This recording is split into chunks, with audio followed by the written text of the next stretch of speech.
So I see the question, and I love to get you guys on there, and we'll probably ramble about this until you have to go.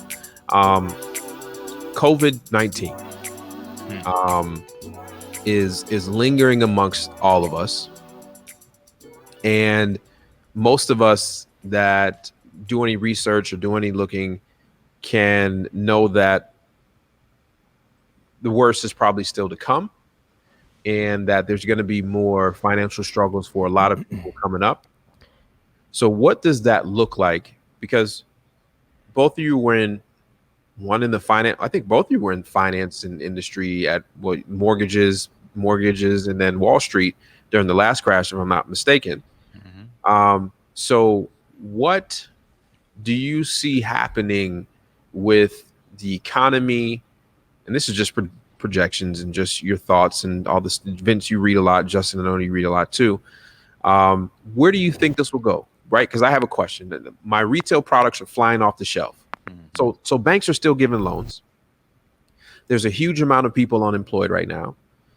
My stock portfolio is going up, makes 0 sense, and we've given out a couple $1 trillion from the government. Where does this take us? But not only where does this take us, how do we and the people watching this live take advantage of one of the largest wealth transfers that is about to happen in modern day history? How do we, what happens, and how do we be advantageous to the situation that's happening? You want to go Just you want first, to start? Vince? I mean, we do this thing called pontificating during office hours every week, and we've talked about different angles on this. You want to give one of those? Sure. So, you know, absolutely, real estate is flying. Like you said, flying off the shelf. Retail products are flying off the shelf. My wife is a realtor. Her last listing had 40 showings in like 2 days. And so, when you think about business, it really is always supply and demand, right? When you think about microeconomics, it's just a matter of supply and demand. So when you look at COVID-19, you've got the sellers who were going to put their homes on the market in March, but are nervous to, because now they're like, well, our plans have been squashed. We're not going to move anymore. Okay. So now you've got decreasing inventory, but you now also have the same amount of people who want to move potentially. Maybe they've, due to COVID, have decided, I'm going to sort of put my plans off. So the number of people who've put their plans off on the buyer and seller side are roughly equal to this ratio wise as to what it was prior to pre-pandemic, right? Now, if you add to that the number of people who now want to move out of the city because of fear of living in close proximity to people, I no longer want to live in an apartment building where the ventilation system is shared, or I'm a young family with two kids, and my kids are cooped up all day. Now I want a backyard for them to play in. If I'm going to be quarantined, I want to have, options in my own house where I'm not bored and my children aren't bored. So what you're seeing now is sort of a flight from the cities to suburbs. And so if you're purchasing property specifically in suburban neighborhoods, you're going to see a really, really, really, high pressure in terms of buying because of the lack of inventory. Right. And so the ratio of buyer to sellers hasn't changed. The people who would typically be in the market. Now you've add on top of it these people who are trying to get out of the city and into the suburbs. Now you're not going to see that same type of retail pressure, I think, in the cities. You're going to start seeing that transition is happening, kind of like what happened in Atlanta, 10, 15 years ago. So I think that's what you are experiencing, because I think the majority of the properties that you're buying in are in those neighborhoods. And then we can kind of get into the economic side of it, which is, well, who are the people who are buying these homes and the houses that are sort of flying off of the market? Who's the type of buyer? What type of jobs do they typically have? Where are they economically? And who's hardest hit by COVID-19? So the people who are hardest hit by COVID-19, are they homeowners? Are they home buyers? Would they have been in the market? Right. And so research will kind of show you that a lot of the folks who have been hardest hit, unfortunately, are the people who are renters. Yeah. Right. And so that's why you see the declining number in you know, as far as rents that have been paid over the past X amount of months since the pandemic hit. So the folks who really need to be concerned are really obviously the landlords, and then large, you know, shops who own multiple residential properties with a large number of tenants. So you might start to see some things there. So right now we're in a good phase. Then Vince can kind of get into why your stock portfolio is going, because we also last week talked about, you know, why mortgage rates are so low and how that's impacting confidence in the market. But it's not like it was in 2008, 2009, because that's when the market truly was sick. But what I do think right here is some of this legislation is causing a correction, or is mitigating what we should be experiencing. But what's going to end up happening is there will be a correction at some point. Absolutely. Yeah. There's going to have to be. Yeah. I So mean, I'd agree with all that. I would just sort of echo all of that. You know, I think there's a real thesis around suburbs. I believe in it very, very strongly. So if you live in a New York or in Atlanta or at DC, I'd be looking at the halo 15, 20 miles around that major metropolis. And I would be buying there. I'd be wholesaling there. I'd be looking for opportunities because people are screaming out of the cities and going to those suburbs. I believe the single family rental market is going to do fantastic for all the reasons that Justin said. People need space. If you are in a position to do it, I really like the build to rent model right now. Seriously, I think build to rent makes all the sense in the world.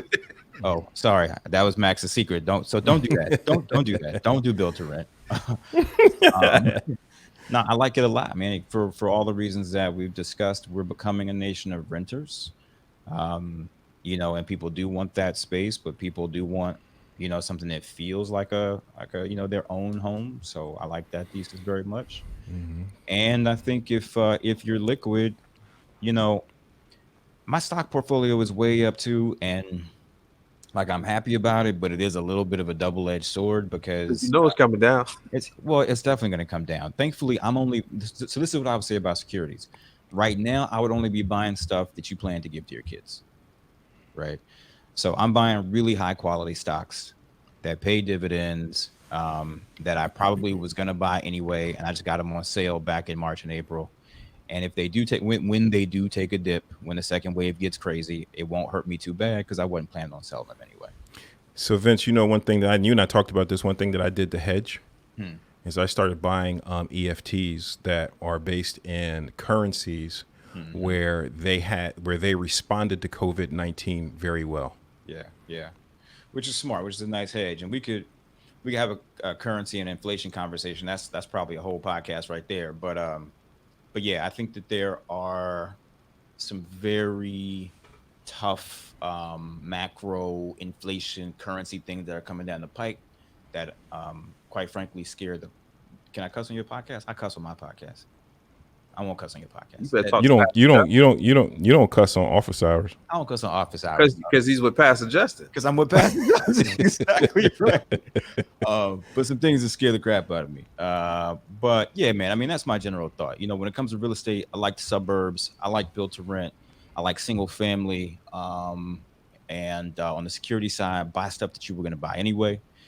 I did not buy Amazon even in March and April because I didn't like the multiples even then. I hate them now. And I love Amazon as a business. But I just, I'm not going to pay 100 times earnings. I'm just not going to do that. Sorry. Yeah, that's interesting. Hey, I still got 50% of my portfolio liquid, waiting for another dip. Is that smart? I mean, I could ask you in a personal phone call, but Yeah, I'm probably 25% still in cash, just sitting. Okay. Yeah. so I mean, there you have it. But the idea behind all of this is to become proficient in your craft, which is learning how to identify problems and learning how to fix them. That's what we do as wholesalers all together. So once you learn, you can go back and watch a couple of videos on how I talk about it. What I would do is get real good at this and don't get scared, and it's coming. I had a conversation with some of my friends today. He spent the day with me and he was like, hey, why we don't just keep this as a rental? I said, because we can get this probably about 30% less in about a few months. Let's just wait. Let's just flip. While flipping's good. One thing that I love about the whole game is you learn how to negotiate products at a discount. Mm-hmm. So no matter the market, if you've got that skill, you're always going to be able to make money. That's right. You're gonna be good to As go. right, as long as the real estate market doesn't go completely to pot, which I don't believe it is. No. And so there's a lot of analysts who also say we don't think that there's going to be a huge hit to the market. You know, the most aggressive I've seen is like 7 to 8%, decline in the real estate market. That doesn't affect wholesalers because people are still buying and selling. Yep.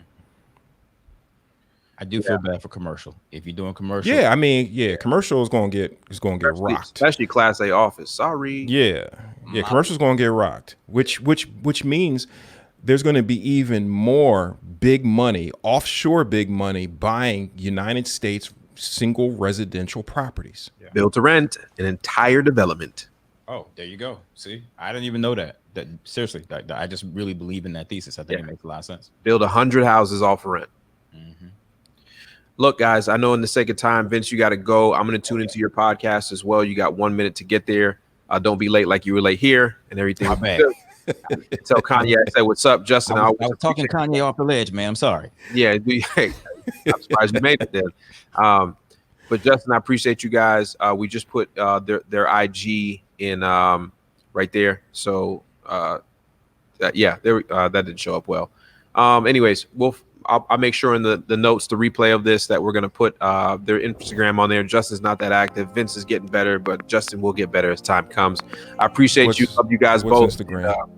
Exactly. Yeah. And I'll be tuning into Vince's podcast. So make sure I'm going to share it on the Wholesaling Houses Elite page as well. I appreciate y'all.